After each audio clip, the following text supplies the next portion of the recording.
എല്ലാവർക്കും സുഖമാണെന്ന് വിശ്വസിക്കുന്നു. പെൻഷൻ നിത്യജീവിതത്തിലെ തിരക്കിനിടയിൽ പഴയ ബാങ്ക് അക്കൗണ്ടിന്റെ കാര്യം നിങ്ങൾ മറന്നു പോകാറുണ്ടോ? ജോലി മാറുമ്പോഴോ പുതിയ ബിസിനസ് ആരംഭിക്കുമ്പോഴോ പുതിയ അക്കൗണ്ടുകൾ എടുക്കുമ്പോഴോ അത് സ്വാഭാവികമാണ്.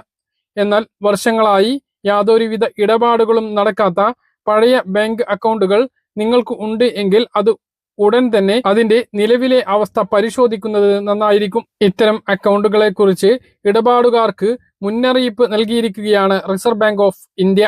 SMS, ഇമെയിൽ, പത്രക്കുറിപ്പുകൾ എന്നിവയിലൂടെയാണ് RBI ഉപഭോക്താക്കൾക്ക് നിർദ്ദേശം നൽകിയിരിക്കുന്നത്.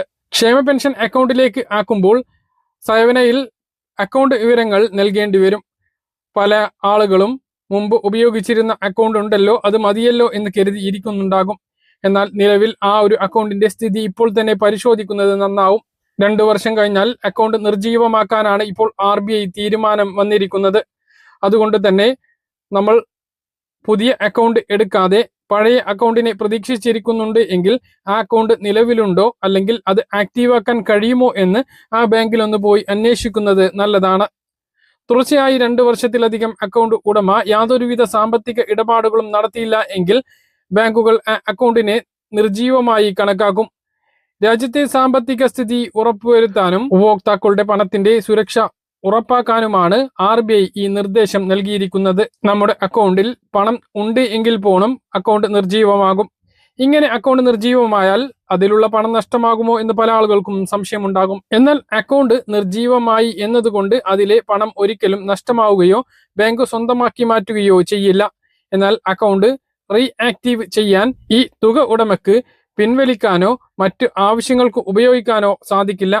ബാങ്കിന്റെ നടപടിക്രമങ്ങൾ പൂർത്തിയാക്കിയാൽ മാത്രമേ പിന്നീട് ആ പണത്തിന് ഈ വ്യക്തിക്ക് വീണ്ടും അവകാശം വരൂ. അതായത് അത് ഇടപാട് നടത്താനോ പണം തിരിച്ചെടുക്കാനോ കഴിയുകയുള്ളൂ. ഇത്തരത്തിൽ നിങ്ങൾ അന്വേഷിക്കുമ്പോൾ നിങ്ങളുടെ അക്കൗണ്ട് നിർജീവമാണ് എങ്കിൽ ആക്റ്റീവ് ആക്കാൻ ചെയ്യേണ്ട കാര്യങ്ങളാണ് ഇനി പറയുന്നത്. ആദ്യം നിങ്ങൾ നിങ്ങളുടെ ഏറ്റവും അടുത്ത ബാങ്കിന്റെ ശാഖയിൽ നേരിട്ടെത്തുക. നടപടിക്രമങ്ങൾ മനസ്സിലാക്കുക. ബന്ധപ്പെട്ട ഉദ്യോഗസ്ഥരോട് സംസാരിച്ച് അക്കൗണ്ട് വീണ്ടെടുക്കുന്നതിന് വേണ്ട പ്രവർത്തനങ്ങൾ, നടപടിക്രമങ്ങൾ എന്തൊക്കെയാണ് എന്ന് ചോദിച്ചറിയുക. പിന്നീട് അക്കൗണ്ട് ആക്റ്റീവ് ആക്കുന്നതിന് വേണ്ടി ബാങ്ക് ആവശ്യപ്പെടുന്ന രേഖകൾ കൈമാറി KYC നടപടി പൂർത്തീകരിക്കുക. വീഡിയോ KYC സൗകര്യം ഇപ്പോൾ ലഭ്യമാണ്. ബാങ്കിന്റെ നിയമങ്ങൾ അനുസരിച്ച് ഏത് ശാഖ വഴിയും നേരിട്ടെത്തിയോ അല്ലെങ്കിൽ വീട്ടിലിരുന്ന് വീഡിയോ KYC വഴിയോ രേഖകൾ പുതുക്കാൻ ഇപ്പോൾ സാധിക്കുന്നതാണ്. ബാങ്കിന്റെ പരിശോധന പൂർത്തിയായ ശേഷം നിങ്ങളുടെ അക്കൗണ്ട് വീണ്ടും പ്രവർത്തനക്ഷമമായി ലഭിക്കും. അതിനാൽ ഉപയോഗിക്കാതെ കിടക്കുന്ന അക്കൗണ്ടുകൾ ഉണ്ട് എങ്കിൽ ഉടൻ തന്നെ ബാങ്കിൽ എത്തുകയും ആവശ്യമായ KYC രേഖകൾ നൽകി അക്കൗണ്ട് വീണ്ടെടുത്ത് സജീവമാക്കുകയും ചെയ്യുക. പ്രത്യേകിച്ച് അക്കൗണ്ട് കരുതി ബാങ്ക് അക്കൗണ്ടുകളിലേക്ക് പെൻഷൻ പ്രതീക്ഷിക്കുന്ന ആളുകൾ തീർച്ചയായിട്ടും ഈ കാര്യം ചെയ്യണം. 22 ലക്ഷത്തോളം ആളുകളാണ് സംസ്ഥാനത്ത് ബാങ്ക് അക്കൗണ്ട് വിവരങ്ങൾ സേവന പെൻഷൻ വിഭാഗത്തിൽ സമർപ്പിക്കേണ്ടി വരിക.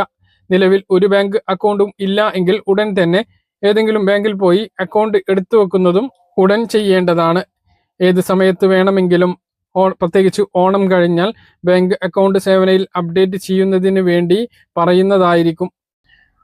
പല കാര്യങ്ങൾ കൃത്യമായിട്ട് മനസ്സിലാണെന്ന് തരുന്നു. ഇതുപോലെ ഇൻഫർമേഷൻ ലഭിക്കാൻ ചാനൽ സബ്സ്ക്രൈബ് ചെയ്യുക, ബെൽ ഐക്കൺ എനേബിൾ ചെയ്ത് വെക്കുക. മറ്റൊരു വീഡിയോ